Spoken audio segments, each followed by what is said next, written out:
Гөлгенә Миндубаеваның 2 баласы да шәһәрнең 3нче мәктәбендә укый. Мәктәп тормышында актив катнаша ул. Бу конкурсларда катнашу әти-әниләргә бик әһәмиятле.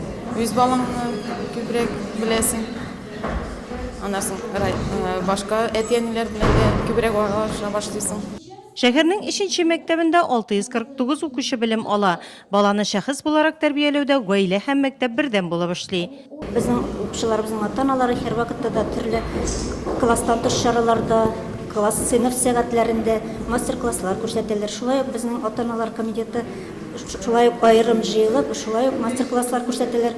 Безнең әйткәнемчә, мәктәпнең укыту тәрбия процессы ата-аналардан башка бернинди чара да узмый. Һәм барлык эшләрдә дә, барлык чараларда да ата-аналарның роле бик зур.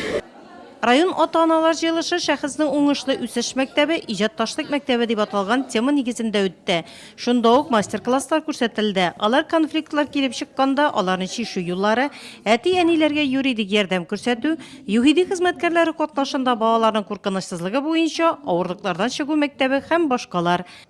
Мы у себя на муниципальном уровне решили реализовать Без муниципаль дәрәҗәдә уңышлы ата-ана мәктәбе проектын гамәлгә ашырабыз, ягъни район ата-аналар җыелышы шәһәрнең төрле мәктәпләре базасында үткәреләчәк.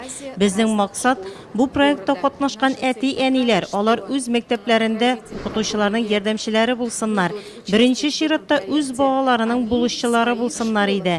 Чөнки яхшы белем, тәрбия алыр өчен аларның ярдәме кирәк. Һәм әлбәттә инде мәктәп тормышында да актив булсыннар иде. обучались их дети. Район ата-аналар җыелышы алга таба да шәһәрнең башка мәктәпләрендә дә үткәреләчәк, түгәрәк өстәлләр оештырылачак.